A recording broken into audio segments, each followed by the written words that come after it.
나뭇가지에 달려있던 벚꽃잎이 내려앉아 어느덧 분홍빛 꽃길로 물들고 있는 봄입니다. 볼에 닿는 바람도 따스하고 햇볕도 다정해서 책 읽기에 참 좋은 계절이 온 것 같아요. 며칠 전 이모께서 저에게 책 몇 권을 선물해 주셨는데 그중 하나가 바로 나폴레온 힐 성공의 법칙이었습니다. 세계 최고 성공자 507명의 성공 비결을 분석한 책인데요. 성공의 교과서로 통하고 있는 책이라 아마 많은 분들의 책장에 꽂혀 있지 않을까 싶습니다. 터미네이터, 에일리언, 타이타닉, 아바타 등 엄청난 영화를 만들어 지구 최고의 감독이라고 불리는 제임스 카메론 감독도 영화 감독이 되기 전 이 책을 반복해서 읽었다고 하죠. 자신의 모든 영화적 상상력과 아이디어는 책에서 나왔다고 얘기했을 정도로 책의 중요성을 강조하기도 했습니다. 제임스 카메론도 인정한 이 책의 진정한 가치를 저도 느껴보고 싶어서 요즘 열심히 읽고 있는데요. 이 책의 저자 나폴레온 힐이 정의한 성공과 실패가 저에게 아주 흥미롭게 다가왔습니다. 저자의 정의로 비춰봤을 때 귀촌 4년차에 접어든 제 인생은 성공과 실패 둘 중 어디에 더 가까울지 궁금하더라고요. 오늘은 성공의 법칙에서 밝히고 있는 성공과 실패를 기준으로 제 삶을 가늠해보고 더 나아가 제가 생각하는 성공과 실패의 의미는 무엇인지 나눠보도록 하겠습니다. 성공이란 다른 사람의 권리를 침해함이 없이 인생에서 원하는 것을 이룰 수 있게 해주는 힘의 개발이다. 이 책에서 밝히고 있는 성공의 의미입니다. 이 문장이 품고 있는 뜻을 이해하기 위해서 의미 단위로 나눠서 볼 필요가 있겠죠. 일단 성공은 다른 사람의 권리를 침해해서는 안 된다는 게 전제 조건입니다. 나의 노력이 설사 나에겐 이로울지라도 다른 사람의 자유나 평등을 해친다면 성공이 아니라고 보는 것이죠.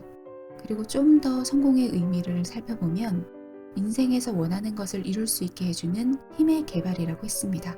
이 말은 힘이 생겨야 내가 뜻한 대로 될 수 있다는 거겠죠. 나아가 이 힘을 키워서 개발해야 성공이라 보는 거고요. 도대체 이 힘은 어떤 힘일까요? 여기서 말하는 힘은 조직화된 힘이나 노력을 의미합니다. 쉽게 말해서 나뿐만 아니라 다른 이들과 조화를 이루면서 협력하는 힘이에요. 풀어서 말해본다면 나 혼자의 노력만으론 성공할 수 없고 다른 사람과 조화로운 협력의 정신으로 노력해야만 내 인생에서 원하는 것을 이룰 수 있게 된다. 이게 바로 성공이라는 거죠. 그럼 제 시골살이는 성공이라고 할 수 있을까요? 먼저 제 귀촌 생활이 다른 사람의 존엄성을 해치고 있진 않으니 출발선에는 무리 없이 온 것 같은데 제가 원하는 것을 이루기 위해 조직적인 노력을 하고 있는지를 곰곰이 따져봤습니다. 제가 인생에서 이루고 싶은 가장 중요한 거 하나를 꼽으라면 건강입니다. 뻔한 소리 같지만 신체적으로 또 정신적으로도 탈이 없고 튼튼한 삶이 저한테는 제일이더라고요. 시골에 오고 나서 저는 여러모로 건강해졌음을 느끼고 있습니다. 도시의 바쁜 일상과는 결이 다르지만 시골은 시기마다 해야 하는 일들이 있다 보니 미루지 않고 부지런하게 몸을 움직이게 되더라고요. 또 요즘같이 포근한 날씨엔 시골에서 자전거 타기에도 너무 좋아요. 사람이든 자전거든 자동차든 도시보단 시골의 현저히 밀도가 낮습니다. 그러니 훨씬 자유롭게 마음껏 야외 활동을 즐길 수 있고 산책길에 가끔씩 마주치는 분들과 반갑게 인사 나누는 것도 소소한 행복이에요. 모르는 분을 마주쳐도 인사를 먼저 건네는데 다들 환하게 인사해 주시더라고요. 도시 생활할 때는 옆집에 누가 사는지도 솔직히 잘 몰랐고 모르는 사람에게 먼저 인사하는 경우도 거의 없었죠. 시골 와서 낯선 사람과의 인사가 이렇게 자연스러워질 줄은 상상도 못했습니다. 도시 살 때는 제 머릿속이 쉽게 포화 상태가 되어버리거나 마음이 헛헛할 때도 종종 있었어요. 번잡스러운 상황에 휘말릴 때도 많았고 거기서 오는 공허함도 피할 수 없었습니다. 시골에 오고 나서 수많은 사람과 직접 대면하는 기회는 줄었지만 그렇다고 허전함을 느껴본 적은 없었어요. 오히려 책, 영화, 음악, 유튜브, 강의, 강연 같은 걸 꾸준히 보고 들으면서 제 삶이 성장하는 걸 느끼고 있습니다. 무엇보다 제 인생의 든든한 지원군이자 동력인 가족과 함께 시골에서 건강한 일상을 나누고 있다는 사실이 제 삶을 충만하게 해줍니다. 만약 혼자서 시골 생활을 시작했다면 이만큼 만족스러운 생활을 해나가지는 못했을 것 같아요. 소중한 가족, 이웃, 좋은 책을 쓰는 저자, 훌륭한 음악가와 영화계, 양질의 영상을 만드는 유튜버, 전문성을 갖춘 강사처럼 다른 이들의 해안을 들으면서 배우는 힘을 길렀기 때문에 성공에 가까운 삶을 살고 있지 않나 생각합니다. 이번엔 실패에 대해 얘기해 볼까요? 저자 나폴레온 힐은 행복을 발견하지 못하는 상태를 실패라고 정의하고 있습니다. 행복은 불행하지 않은 것을 의미할까요? 저는 불행의 반대말이 곧 행복이라고 믿진 않아요. 인생의 대부분은 불행하지도 행복하지도 않은 감정이 기본값으로 흘러간다고 생각합니다. 잔잔한 수면에 가끔씩 불행의 순간과 행복의 순간이 퐁당퐁당 떨어지면서 물결을 일게 한다고 봐요. 행복이 무엇일까 보다 제가 주목했던 건 행복을 발견한다는 대목이었어요. 발견한다는 건 찾아낸다는 거잖아요. 가만히 있어도 주어지는 행복도 있지만 스스로 찾으면 보이지 않는 가려진 행복도 있다는 거죠. 적극적으로 자신의 행복을 찾아 나서는 노력을 하지 못하는 상태를 실패로 보고 있는 게 아닌가 싶습니다.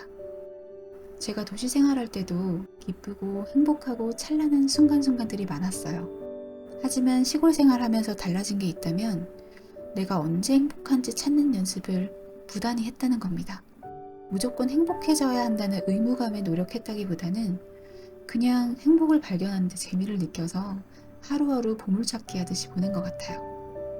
일상 속에서 나만의 행복한 순간을 건져냈다면 그 순간을 자주 만날 수 있게 환경을 조성하려고 했습니다. 이를테면 사람들이 불멍, 물멍이라고 해서 멍 때리는 것을 즐기잖아요. 저는 하늘멍이라고 부르는데 멍하니 하늘을 바라보는 게 참 행복하더라고요. 시골에 이사 온 지 얼마 안 됐을 무렵에 하루는 마당에 누워서 물끄러미 하늘을 보고 있는데 한순간도 같은 표정을 짓고 있지 않는 하늘이 아름답더라고요. 분명 도시에 살 때도 항상 하늘은 제 머리 위에서 흐르고 있었지만 제가 넋놓고 하늘을 쳐다보는 시간은 따로 가지지 않았던 거죠. 가까운 거리에 있는 휴대폰이나 모니터 화면에 몰두하는 시간이 늘다 보니까 자연스레 미간을 찌푸리게 될 때도 많았는데 저 멀리 펼쳐진 하늘을 보니 잔뜩 힘이 들어갔던 얼굴 표정이 싹 풀리면서 눈도 개운해지고 머리도 맑아지더라고요. 그래서 저는 머리가 묵직해진다 싶으면 마당에 누워서 한참 동안 하늘멍을 합니다. 저한테 행복은 언젠가 달성해야 하는 목표가 아니라 일상에서 반복해서 마주칠 수 있는 감정이라고 생각하거든요. 고양이와 함께 시간을 보내는 것, 계절의 오고 감을 보는 것, 집에서 수확한 식물로 밥상을 차리는 것, 어젠 몰랐던 지식을 오늘은 아는 것, 모두 저에겐 행복입니다. 특히 요즘 제가 발견한 귀한 행복은 바로 제 유튜브 영상에 달아주시는 따스한 댓글을 읽는 거예요. 제 영상이 누군가에게 편안함을 안겨줄 수 있다는 게 믿어지지가 않을 만큼 감사하고 기뻐서 행복을 충전하고 싶을 때마다 여러분이 써주시는 댓글을 읽고 또 읽습니다. 이런 일상을 살고 있으니 저자가 말하는 실패와는 거리가 먼 삶을 살고 있는 거겠죠. 이제는 제가 생각하는 성공과 실패에 대해서 얘기해 보려고 합니다. 한마디로 말하면 성공은 뜻한 대로 얻는 거고 실패는 뜻한 대로 되지 않아 잃는 거잖아요. 무엇을 해내겠다 먹은 마음이 어떤 환경에서 어떻게 작동하는가에 따라 성공하기도 하고 실패하기도 하죠. 똑같은 목표를 가지고 있어도 이 사람은 성공하는데 저 사람은 실패할 수도 있고요. 같은 사람인데도 이 일은 성공하지만 저 일은 실패할 수도 있죠. 성패의 변수에는 운, 타고난 기질, 노력의 정도, 성과를 판단하는 기준 등등 무수히 많을 거라 생각합니다. 일단 부정한 방법으로 이익을 취하지 않는다는 전제 하에서 성공은 스스로에게 집중하는 상태를 뜻한다고 봅니다.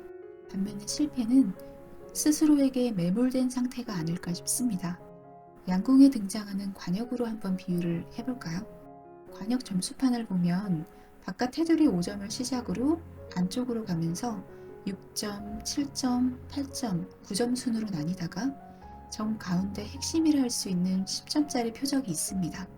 이 10점에 해당하는 면적이 내 인생에서 내가 차지하는 비중이라고 해볼게요. 스스로에게 집중한다는 것은 이 10점 표적을 점점 넓히는 과정과 비슷합니다. 10점에 해당하는 면적이 커지기 때문에 적중할 확률이 높아지겠죠.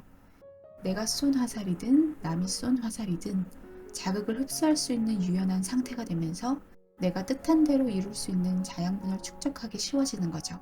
이런 상태를 성공이라 생각합니다. 반면에 스스로에게 매몰된다는 것은 이 10점짜리 표적이 작아지다 못해 사라지는 게 아닐까 싶습니다. 자기 안에 자신의 밀도가 너무 높은 나머지 스스로에게 파묻혀버리게 된 거죠.